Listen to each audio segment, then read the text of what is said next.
கல்வி கற்றால் ஜாதியிலிருந்து வெளியில் வந்து விடலாம், பாதுகாப்பாக வாழ்ந்து விடலாம் என்று நாம் நம்பிக்கொண்டிருக்கக்கூடிய நிலையில கல்வியில உயர்ந்த நிலையில் இருந்த இந்த இளைஞன் படுகொலை செய்யப்பட்டிருக்கிறான். அந்த காவல்துறை அதிகாரிகள் ஜாதிய உணர்வோடு இருக்கிறார்கள் என்ற ஒரே காரணத்திற்காகத்தான் இந்த குற்றவாளிகள் பாதுகாக்கப்படுறாங்க. சமூக வலைதள பக்கங்களிலே ஜாதி வெறியோடு எழுதக்கூடியவர்கள், ஆயுதங்களை கையில் வைத்திருப்பது போல எழுதக்கூடியவர்கள், புகைப்படங்கள் வெளியிடக்கூடியவர்கள், காணொலி வெளியிடக்கூடியவர்களை எல்லாம் கைது செய்ய முடியாத நிலையில் தான் தமிழ்நாடு காவல்துறை இருக்கிறதா? தமிழ்நாடு காவல்துறைக்கு தெரியாமல் தான் இது நடக்கிறதா? அப்ப இந்த அதிகாரிகளை ஆட்சியாளர் கேள்வி கேட்க மாட்டாங்களா? திமுக அரசு கேள்வி கேட்காதா? திமுக மாவட்ட செயலாளர்கள் பாதிக்கப்பட்ட குடும்பத்தை பார்க்க மாட்டார்களா? அந்த அமைச்சர்கள் பேச மாட்டார்களா? ஒரு பதிவு வர மாட்டேங்குது. அப்புறம் எப்படி சமூக நீதி இருக்கும்?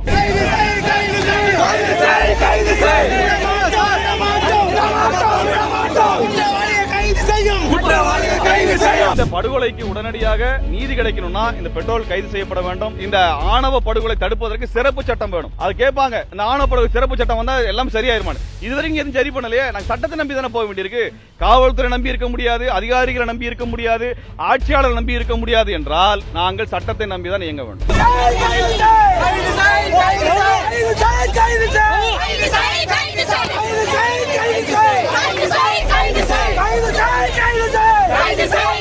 எங்களுக்கு எங்களுடைய இளைஞர்கள், இளம் தலைமுறை கொலை செய்யப்படக்கூடாது, ஜாதி ரீதியாக அவர் துண்டாடப்படக்கூடாது. அதுக்கு எங்க உயிரே போனாலும் பரவாயில்ல, நாங்க இறங்கி போராடுவோம். எங்களுக்கு சிறையில் தள்ளினாலும் பரவாயில்லை.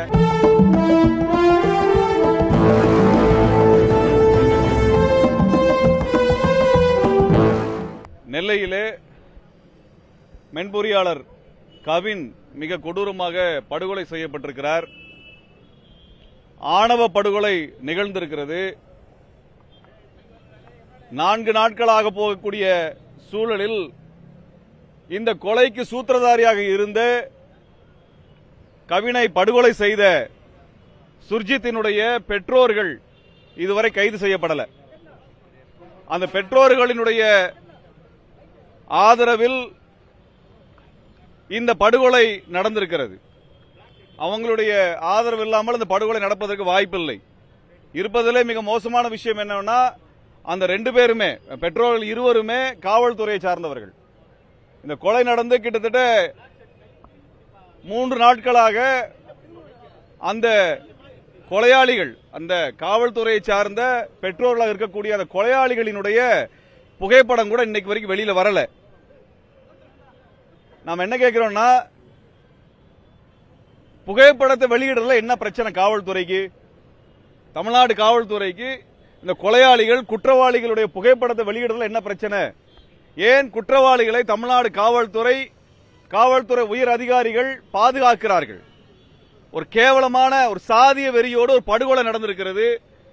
நன்கு கற்ற சிறந்த பணியில் இருக்கக்கூடிய முதல் மதிப்பெண் பெற்ற ஒரு இளைஞன் படுகொலை செய்யப்பட்டிருக்கிறான். இதற்காக வெட்கி தலைகுனிய வேண்டும் என்கின்ற நிலையில் இருக்கும்போது அந்த கொலையாளியினுடைய புகைப்படத்தை கூட வெளியிடாமல் நீங்கள் எதை பாதுகாக்கிறீர்கள்? காவல்துறையினுடைய மாண்பையா? இவங்க புகைப்படத்தை வெளியிடாம இருந்தா காவல்துறையினுடைய மதிப்பை நீங்கள் பாதுகாத்து விட முடியும் என்று நம்புகிறீர்களா? தொடர்ச்சியாக பாருங்கள், காவல்துறை சார்ந்தவர்கள் மீதான குற்றச்சாட்டுகள் வந்து கொண்டே இருக்கிறது. காரணம் என்ன? காவல்துறையில் இருக்கக்கூடியவர்கள் இதுபோல குற்றங்களை செய்யக்கூடியவர்கள் மீது நடவடிக்கை எடுக்காமல் இருக்கின்ற காரணத்தினால்தான் இந்த படுகொலையை செய்யக்கூடிய துணிச்சல் வருகிறது. அவங்க அம்மா அப்பாவுக்கு தெரியாம தான் இந்த படுகொலை நடந்திருக்கிறதா? அவங்க அம்மா அப்பாவுக்கு தெரியாம அங்க ஆயுதம் அந்த வீட்டுக்கு வந்திருக்குமா? அந்த பையன் ஆயுதத்தோட இருக்கக்கூடிய புகைப்படங்கள் வெளியில் வருகிறது. அந்த 2 பெற்றோர்கள் இருவருமே காவல்துறையில எஸ்ஐயா இருக்கிறாங்க. இப்ப அவர்களுக்கு கண்ணுக்கு கீழே நடந்திருக்குதுன்னா இந்த கொலையில அவர்களுக்கு துணை இல்லாமல் இருக்குமா? எவ்வளவு ஜாதி புறையோடி போயிருக்கிறது. இதுவரை திமுக அரசு இது குறித்து எதுவும் பேசல, கண்டனம் தெரிவிக்கவில்லை. இந்த காவல்துறை அதிகாரிகளை கைது செய்வதற்கான எந்த உத்தரவையும் நெருக்கடியும் கொடுக்காமல் ஒரு ஆட்சியாளர் இருக்கிறாங்க. இது அதிகார வர்க்கத்துக்கு பெரிய துணிச்சலை கொடுக்குது. அதிகார வர்க்கத்தை யாரும் கேள்வி கேட்க முடியாது. ஐபிஎஸ் அதிகாரிகளை, ஐஏஎஸ் அதிகாரிகளை, இதர துறையில் இருக்கக்கூடிய அதிகாரிகளை, காவல்துறையில் இருக்கக்கூடிய அதிகாரிகளை, கடைமட்ட அதிகாரிகளை கூட கேள்வி கேட்க முடியாத நிலையில் ஆட்சியாளர் இருக்கிறார்களா என்று கேட்க விரும்புகின்றோம். அப்ப 2 எஸ்ஐ இந்த மர்டர்ல, இந்த படுகொலையில இன்வால்வ் ஆயிருக்கிறத கேள்வி கேட்க முடியல. அவர்கள் புகைப்படம் வெளியே வரல. அவர்கள் கொலை குற்றம் சாட்டப்பட்ட அந்த குற்றவாளிகளை இதுவரைக்கும் கைது பண்ணல. நான் என்ன கேட்கிறேன்னா, காவல்துறை சார்ந்தவர்கள் எங்க இருக்கிறாங்கன்றது தெரியாத காவல்துறைக்கு? அவங்க என்ன ஹிஸ்டரி ஷீட்டரா? அவங்க தொடர்ச்சியாக குற்றங்களை செய்யக்கூடிய ஒரு மாஃபியாவா மறைஞ்சு போறதுக்கு? காவல்துறை சேர்ந்தவருடைய அனைத்து குடும்ப பின்னணியும் அந்த துறையிடம் காவல்துறையிடம் இருக்கும் இல்லையா? அப்படி இருக்கும் பொழுது அவர்களை கண்டுபிடிப்பதில் என்ன சிரமம்? அப்ப திட்டமிட்டு காவல்துறை இந்த சாதிய கொலையாளிகளை தனது துறையை சார்ந்தவர்களை பாதுகாத்துக் கொண்டிருக்கிறார் என்றால், இந்த காவல்துறையில் உயர் மட்டத்தில் இருக்கக்கூடியவர்கள் ஜாதிய உணர்வோடு இருக்கிறார் என்று நாங்கள் பகிரங்கமாக குற்றம் சாட்டுகிறோம். அந்த காவல்துறை அதிகாரிகள் ஜாதிய உணர்வோடு இருக்கிறார்கள் என்ற ஒரே காரணத்திற்காகத்தான் இந்த குற்றவாளிகள் பாதுகாக்கப்படுறாங்க. இல்ல நாங்க ஜாதிய உணர்வோடலாம் இல்ல அப்படின்னா எதுக்கு கொலையாளியை பாதுகாக்கிறீங்க? அப்ப கொலையாளியை பாதுகாக்கின்ற ஒரு பணியையும் செய்கிறீர்கள், ஜாதியை பாதுகாக்கக்கூடிய பணியையும் செய்கிறீர்கள் என்றால் நீங்கள் காவல்துறையாக இயங்குவதற்கு என்ன தகுதி இருக்கிறது என்று நாங்கள் கேட்க விரும்புகிறோம். இப்ப பட்டியல் துறை இளைஞர், பட்டியல் சமூகத்தை சார்ந்த இளைஞர்களை தொடர்ச்சியாக கொலை செஞ்சு இந்த சமூகம் எதை சாதிக்க போகுது? இந்த ஜாதி வெறியை தூண்டுகிற நபர்களை காவல்துறை கண்டுபிடிக்க முடியாதா? சமூக வலைதளத்தில் எழுதக்கூடிய அந்த சமூக வலைதள பக்கங்களிலே ஜாதி வெறியோடு எழுதக்கூடியவர்கள், ஆயுதங்களை கையில் வைத்திருப்பது போல எழுதக்கூடியவர்கள், புகைப்படங்கள் வெளியிடக்கூடியவர்கள், காணொலி வெளியிடக்கூடியவர்களை எல்லாம் கைது செய்ய முடியாத நிலையில் தான் தமிழ்நாடு காவல்துறை இருக்கிறதா? தமிழ்நாடு காவல்துறைக்கு தெரியாமல் தான் இது நடக்கிறதா? இங்கே நாங்க மறியல் போராட்டம் நடத்துறோம் உடனே இவ்வளவு பாதுகாப்பை போட்டு, இவ்வளவு பென்சிங்க போட்டு, அங்க பேருந்து நிறுத்தி, இத்தனை காவல்துறை அதிகாரிகளை இறக்கி நீங்க இவ்வளவு தூரம் நாங்க போராடக்கூடாதுன்னு எடுக்கிறீங்க. போராடுவது ஜனநாயக உரிமை. நாங்க எதுக்கு போராடுறோம்? நீங்க செயல்படவில்லைங்கிறதுக்காக நாங்க போராடுறோம். அப்ப நீங்க செயல்பட மறுக்கின்ற காரணத்தினால் நாங்க போராட வேண்டிய தேவை வருது. அப்ப எங்க போராட்டத்தை முடக்கணும்னா அதோட அர்த்தம் என்ன? உங்களது தவறுகள் வெளியில் வரக்கூடாது, விமர்சனம் ஆகக்கூடாது, அதை எதிர்த்து மக்கள் போராட்டம் நடத்தக்கூடாதுங்கிறதானே. நான் என்ன கேட்கிறேன், காவல்துறை அதிகாரிகள்ட்ட நீதிமன்ற உத்தரவு இருக்குன்னு சொல்லிட்டு குடிசைகள் அகற்றும் பொழுது வலுக்கட்டாம இடிக்கிறீங்க, அந்த குடும்பங்களை தூக்கி வீசுறீங்க, பொருட்களை தூக்கி வீசி எறிகிறீங்க. அதையெல்லாம் செய்யக்கூடிய உங்களால, ஏனால் நீதிமன்ற உத்தரவு நாங்கள் அதற்கு கடைபிடிக்கிறோம் அப்படின்னு சொல்லக்கூடிய நீங்கள் ஒரு கொலை குற்றம் செய்த குற்றவாளி எங்கள் துறை சார்ந்து இப்படிப்பட்ட ஒரு கருப்பாடு உள்ள இருக்குது, இந்த கருப்பாடை புடிச்சு கொடுப்பதான் எங்களோட வேலைன்னு சொல்லி அந்த உணர்வுல எல்லாம் நீங்க பண்ணிருக்கணும். அந்த அற உணர்வு எங்க போச்சு? அந்த ஜாதிய மறுப்பு உணர்வு உங்களுக்கு எங்க போச்சு? அதான் நான் கேட்க விரும்புறேன். உங்களுக்குள்ள அந்த சாதிய உணர்வு இருக்குன்னு அர்த்தம். இது எவ்வளவு பெரிய அதிர்ச்சிக்குரிய விஷயமா இருக்குது. உங்களை நாங்கள் பாதுகாப்பு காவலராக எங்களை பாதுகாக்கக்கூடியவர்கள் நாங்க பார்த்தா நீங்க இவ்வளவு ஜாதிய வன்மத்தோடு இயங்கி இருக்கிறீர்கள் என்பது அம்பலமாக இருக்கிறது. எங்களுக்கு இது அச்சத்தை கொடுக்கிறது. இப்படிப்பட்டவங்க சட்டத்தை பாதுகாக்க போறாங்கன்னா, அரசியல் சாசனத்தை பாதுகாக்க போறாங்கன்னா நாட்டு நிலைமை என்ன? அதான் நான் கேட்க விரும்புறோம். அப்ப இந்த அதிகாரிகளை ஆட்சியாளர் கேள்வி கேட்க மாட்டாங்களா? திமுக அரசு கேள்வி கேட்காதா? திமுக மாவட்ட செயலாளர்கள் பாதிக்கப்பட்ட குடும்பத்தை பார்க்க மாட்டார்களா? அந்த அமைச்சர்கள் பேச மாட்டார்களா? ஒரு பதிவு வர மாட்டேங்குது. அப்புறம் எப்படி சமூக நீதி இருக்கும்? நீங்கள் கல்வி கற்றால் ஜாதியிலிருந்து வெளியில் வந்து விடலாம், பாதுகாப்பாக வாழ்ந்து விடலாம் என்று நாம் நம்பிக்கொண்டிருக்கக்கூடிய நிலையில கல்வியில உயர்ந்த நிலையில் இருந்த இந்த இளைஞன் படுகொலை செய்யப்பட்டிருக்கிறான். இது அவமானமா இல்லையா? எல்லாருக்கும் ஒரு படித்த சமூகம், கல்வியில உயர்ந்த இடத்தில் இருக்கக்கூடிய ஒரு மாநிலம், இந்தியாவில் முதல் இடத்தில் இருக்கக்கூடிய மாநிலம் என்று நம்ம பெருமை பேசுகின்றோம். பொருளாதாரத்தை வளர்ந்த மாநிலம் என்று பெருமை பேசுகிறோம். அப்ப இங்க ஜாதிய கொலை நடந்தா எல்லாரும் ஒருமித்த குரல்ல அந்த கொலைகாரனை பிடிச்சிருக்கணுமா இல்லையா? கொலைகாரனை வெளியில கொண்டு வந்திருக்கணுமா இல்லையா? அதற்கு பின்னால் இங்க கூட வெளியே வந்திருக்கணுமா இல்லையா? அப்ப நாங்க என்ன சொல்கிறோம், இங்க நாங்க போராட்டம் நடத்துறதுடைய நோக்கம் ஒன்றுதான். இந்த காவல்துறையிலும் அதிகார வர்க்கத்திலும் ஆட்சியாளர்களிடத்திலும் ஜாதிய உணர்வு இருக்கிறது. அதனால தான் பாதுகாக்கிறாங்க. சட்டம் உங்க கையில கொடுத்திருக்காங்க, காக்கக்கூடிய கடமையை உங்க கையில கொடுத்திருக்காங்க. ஆனால் நீங்க காக்க மறுக்கிறீர்கள், ஜாதிய உணர்வோடு இருக்கிறீங்க. இப்படி இருக்கும் பொழுது எப்படி நீதி கிடைக்கும்? நீதிமன்றம் தலையிட மாட்டேங்குது. இந்த செய்தி நீதிமன்றம் தெரியாதா? எத்தனையோ சுமமோட கேஸ் எடுக்கிறீங்க. ஒரு படிச்ச இளைஞன் பட்ட பகல்ல படுகொலை செய்யப்படுகின்றான். எதுக்கு? தான் விரும்பிய பெண்ணை திருமணம் செய்யறது தப்பா? தவறாது. அது என்ன வகையில் அரசியல் சாசனத்தில் மறுக்கப்பட்டது? அது சட்டவிரோதமா? காதல் செய்வது சட்ட விரோதமா? அல்லது திருமணம் செய்வது அரசியல் சாசன விரோதமா? அல்லது மானிட குல விரோதமா? என்னன்னு ஏதாவது சொல்லுங்க. நீதிமன்றம் அமைதி காக்குது, காவல்துறை அமைதி காக்குது, ஆட்சியாளர்கள் அமைதி காக்கிறார்கள், அமைச்சர்கள் அமைதி காக்கிறார்கள். கொன்னவன் இந்து, செத்தவன் இந்து. இந்து முன்னாடி எங்க போச்சு? பிஜேபி காரங்க எங்க போனாங்க? அண்ணாமலை எங்க போனார்? நயினா நாகேந்திரனுடைய ஊர்ல நடந்திருக்கிறது, அவருடைய மாவட்டத்தில் நடந்திருக்கிறது. பக்கத்தில் இருக்கக்கூடிய மாவட்டங்களில் எல்லாம் நீங்கள் இந்து மத உணர்வு வளர்த்துறீங்களா? செத்தவனும் இந்து தான், கொன்னவனும் இந்து தான். எங்கப்பா போச்சு உன்னுடைய இந்து தர்மம்? இந்து தர்மம் என்ன? ஒரு இந்து பெண்ணை இன்னொரு இந்து பையன் கல்யாணம் பண்றது தப்பா? சொல்லு. உன் இந்து மதத்தில் சொல்லியிருக்கா? சொல்லு. உன்னுடைய பகவத்கீதையில சொல்லியிருக்கா? சொல்லியிருக்குங்கிறனால கொலை பண்றாங்க. அப்ப இந்து மதத்தினுடைய நிலை என்னன்னு கேட்க விரும்புறோம். அப்ப இன்னைக்கு நீங்க அஜித் குமார் கொலைக்கல எங்க போன எல்லாம் வாய்க்கிலே கேட்டீங்களே பிஜேபி காரங்க எல்லாம், இப்ப எங்கப்பா போனீங்க நீங்க எல்லாம்? எங்க உங்களோட தலைவர் எங்க? வீரவசனம் பேசக்கூடிய அண்ணாமலை எங்க? சமூக நீதி பேசக்கூடிய அண்ணாமலை எங்க? நரேந்திரனா தேவேந்திரன் என்று வசனம் பேசின மோடி கட்சி எங்க போச்சு? வா வந்து நில்லு, இன்னைக்கு வந்து பேசு. ஏன் பயமா இருக்கா? மத்த ஜாதிக்கார ஓட்டு போட மாட்டேன் பயமா இருக்கா? அப்ப ஜாதி ஓட்டு தான் வேணும் உனக்கு. அப்ப இந்த மக்கள், இந்த இளைஞர்கள் ஒன்றை புரிந்து கொள்ள வேண்டும். இதற்கு பின்னாடியும் இதற்கு எதிராக நம்ம போராடலைனால் நம்மளை யார் வேணா கொலை செய்யப்படலாம். இன்றைக்கு அந்த இளைஞனுடைய வீடியோ எல்லாம் வெளியே வந்திருக்கு, கவினுடைய வீடியோ எல்லாம். வாழ்க்கை உற்சாகமாக எதிர்கொள்ளக்கூடிய ஒரு இளைஞன், ஒரு நம்பிக்கையோடு எதிர்கொள்ளக்கூடிய ஒரு இளைஞன், அவன் படுகொலை செய்யப்பட்டிருக்கிறான். இதற்கு ஒட்டுமொத்த தமிழ்நாடும் அதிகார வர்க்கமும் ஆட்சியாளர்களும் கடந்த கால ஆட்சியாளர்களும் அமைதி காக்கிறார் என்றால் அது ஆபத்தானது. ஜாதியத்தை ஊக்குவிக்கக்கூடியதாக இந்த மௌனம் இருக்கிறது. இந்த மௌனத்தை உடைக்க வேண்டும் என்பதற்காக நாங்கள் இங்கே மறியல் போராட்டத்துக்கு வந்திருக்கிறோம். எங்களது கோரிக்கை, தமிழ்நாடு அரசு, திமுக அரசு இது போன்ற ஆணவ படுகொலை செய்யக்கூடியவர்களுடைய சொத்துக்களை பறிமுதல் செய்து அதற்கென்று சிறப்பு சட்டத்தை நிறைவேற்றி அவர்களுக்கு கடுமையான தண்டனையை கொடுக்கக்கூடிய வகையிலே, ஏனென்றால் ஒரு குடும்பமே செய்யுது. அது காவல்துறை இருக்கிறவங்க செஞ்சுறாங்கன்னா காவல்துறை என்ன விதமான கல்வி இருக்கிறது, என்ன விதமான பயிற்சி இருக்கிறது? டிஎன்பிஎஸ்சியில் எக்ஸாம் எழுதிட்டா போதுமா? காவல்துறை உயரம் தாண்டுதல், நீளம் தாண்டுதல் இது செஞ்சா போதுமா? அது இருந்தா நீங்க வந்து காவல்துறை அதிகாரி ஆயிரலாமா? அரசியல் சாசனத்தை என்ன சொல்லுது? சாதியை மறுக்க சொல்லுதை பத்தி எல்லாம் வகுப்பெடுக்க மாட்டாங்களாமா? வகுப்பெடுக்க மாட்டாங்க. எல்லாம் நான் காவல்துறை உயர் அதிகாரிலாம் பார்க்கும்போது என்ன பேசுறாங்க? உடல்ல நல்லா வச்சுக்கோங்க, தன்னம்பிக்கையோட இருங்க, திருக்குறளை எல்லாம் பேசுறீங்க சார். இந்த ஜாதி நடக்குது, எங்க போனீங்க? ஜாதி மறுத்து பேசணுமா இல்லையா? காவல்துறை உயரதிகாரிகள் பேசுனீங்களா? ஐபிஎஸ் ஆபீசரா இருக்கிறீங்க, நீங்க பல புத்தகங்களை படிக்கிறீங்க, சர்வதேச மட்டத்துக்கு போறீங்க, பயிற்சி எடுக்கிறீங்க. சாதிக்கு எதிராக இந்த துறையை சார்ந்தவர் இருந்தால் அந்த கருப்பு ஆடுகளை களைவது காவல்துறை அதிகாரிகள் பொறுப்பா இல்லையா? நாங்க இன்னைக்கு வீதியில் வந்து போராடக்கூடிய நிலைமை உருவாக்கியது தமிழ்நாடு காவல்துறையும் தமிழ்நாடு அரசும் தமிழ்நாடு அதிகார வர்க்கமும் இங்க இருக்கிற பெரிய கட்சிகளும் சேர்ந்துதான். எல்லாரும் சேர்த்தா நாங்கள் குற்றம் சாட்டுகிறோம்.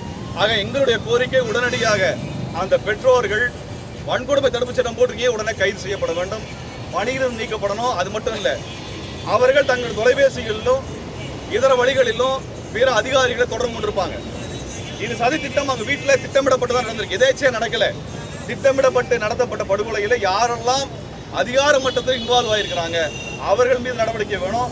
இதுவரை கைது செய்யாத அந்த திருநெல்வேலி அல்லது தூத்துக்குடி மாவட்டத்தினுடைய பொறுப்பு அதிகாரிகள் இடைநீக்கம் செய்யப்பட வேண்டும்.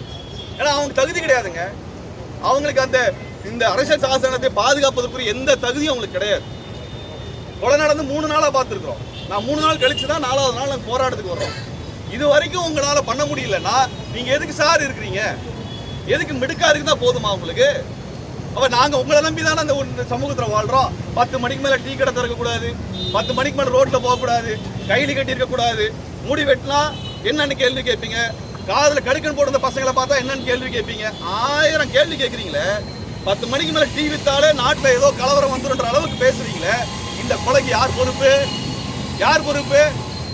நீங்க தான் பொறுப்பு. உங்க துறையில உழவு பார்க்க முடியல. என்ன இருக்குது? உளவுத்துறை எங்களா உழவு பார்க்குது. எங்க போறான், எங்க வர்றான், என்ன சட்டை போடுறான், என்ன கடையில சாப்பிட்றான், எந்த கல்யாணத்துக்கு போறான், எந்த கருமாதிக்கு போறான், எந்த போராட்டத்துக்கு போறான், என்ன சட்டை போடுறான், பேண்ட் போடுறான்னு எல்லாத்தையும் பார்க்கக்கூடிய காவல்துறை தனது துறைக்குள் உழவு பார்க்க முடியாதா? யார் ஜாதி வெறியோட இருக்கான்னு பார்க்க தெரியாதா? எவன் மத வெறியோட இருக்கான்னு பார்க்க தெரியாதா? அப்ப இதெல்லாம் திட்டமிட்டு தான் நடக்குது. அப்ப உங்க காவல்துறை மீது எங்களுக்கு நம்பிக்கை கிடையாது, நம்பிக்கை அறவே போயிருக்கிறது. ஏனால் நீங்கள் அரசியல் சாசன பயிற்சி உங்களுக்கு கிடையாது. இந்த சமூகம் ஜாதியா இருக்குது என்பதை பற்றி எந்த புரிதலும் உங்களுக்கு கிடையாது. அதனால நீங்க ஜாதியை பாதுகாத்து இருக்கிறீங்க. அதனால ஜாதியை உங்களுக்கு சம்பளம் கொடுக்கறதுல எல்லா ஜாதி மக்களினுடைய வரியும் இருக்கிறது. ஆனா மறுத்து சொல்லுங்க, ஏன் ஜாதிக்காரன் கொடுக்குற வரியிலிருந்து மட்டும்தான் சம்பளம் கொடுக்க சொல்லுங்க பாப்போம். அது முடியுமா? இந்த ஜாதி வரி எவெல்லாம் பேசணும் யாருக்கும் தெரியாதா? சமூக வலைதளத்துல வீடியோ போடுறாங்க தெரியாதா? அருவாள் வச்சிருக்க அந்த பையன், சுர்ஜித்ன்ற பையன், கொலை பண்ண பையன், அத்தனை புகைப்படம் வருது, பார்க்க தெரியாதா?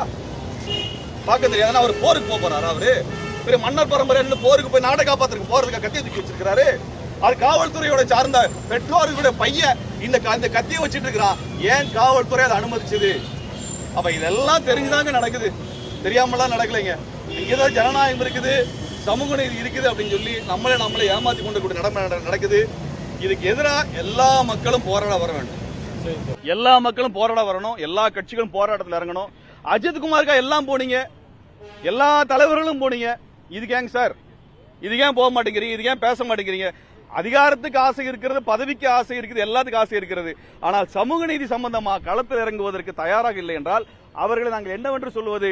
ஆகவே இந்த படுகொலைக்கு உடனடியாக நீதி கிடைக்கணும்னா இந்த பெட்ரோல் கைது செய்யப்பட வேண்டும். இந்த ஆணவ படுகொலை தடுப்பதற்கு சிறப்பு சட்டம் வேணும். அது கேட்பாங்க, இந்த ஆணவ படுகொலை சிறப்பு சட்டம் வந்தா எல்லாம் சரியாயிருமான்னு. இதுவரைக்கும் எதுவும் சரி பண்ணலையே. நாங்கள் சட்டத்தை நம்பி தானே போக வேண்டியிருக்கு. காவல்துறை நம்பி இருக்க முடியாது, அதிகாரிகளை நம்பி இருக்க முடியாது, ஆட்சியாளர் நம்பி இருக்க முடியாது என்றால் நாங்கள் சட்டத்தை நம்பிதான் இயங்க வேண்டும். ஆக சட்டம் நிறைவேற வேண்டும்.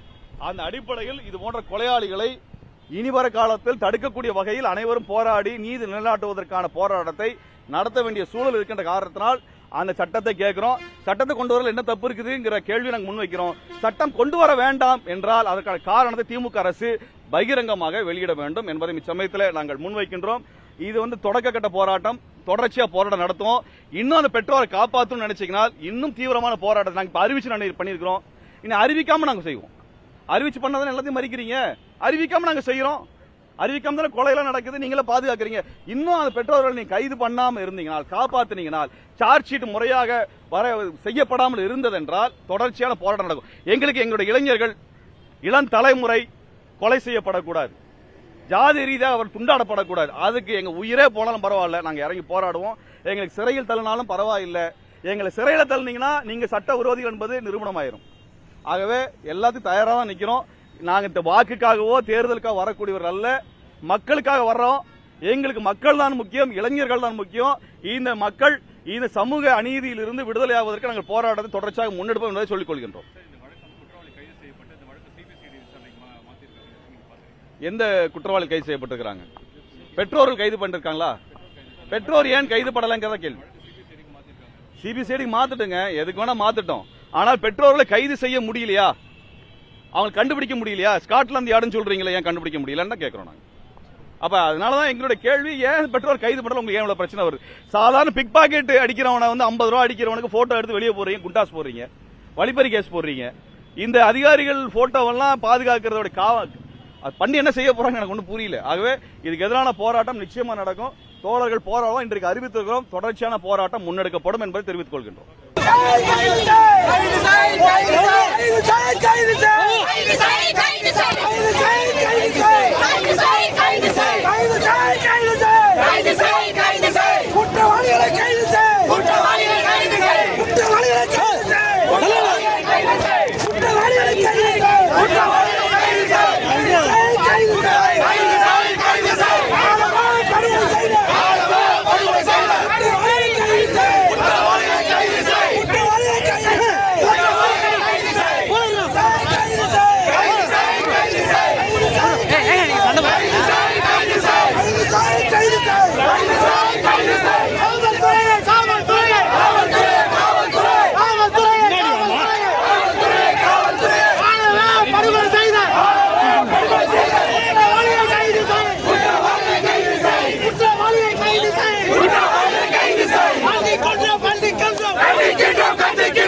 அடக்குமுறைக்கு வழக்கு செய்தால் வழக்கு செய்தால்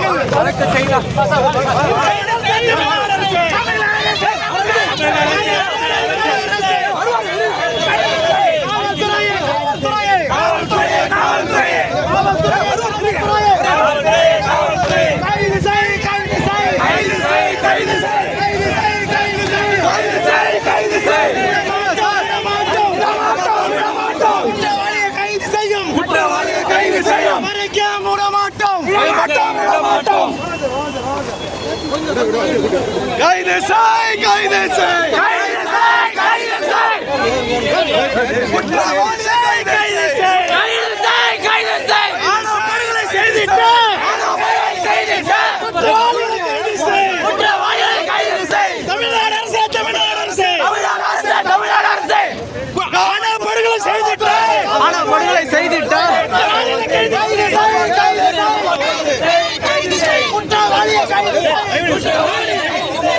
குற்றவாளிகளை கைது செய். பணிநீக்கம் செய். பணிநீக்கம் செய். குற்றவாளிகளை பணிநீக்கம் செய். விட மாட்டோம். விட மாட்டோம். விட மாட்டோம். விட மாட்டோம். துறையை காவல்துறையை அடக்குமுறை செய்கின்ற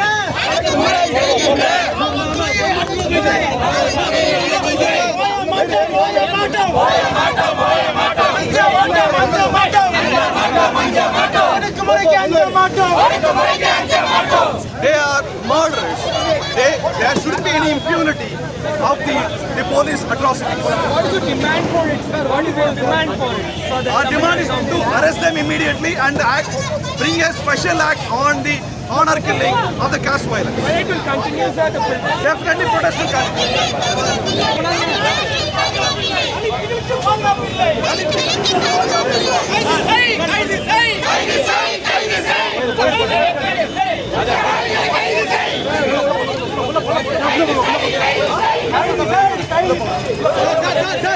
இலக்கியத்தால் ஒன்றுபட்டு உன்னை கொண்ட மக்களே வரலாற்றை படைப்பார்கள்.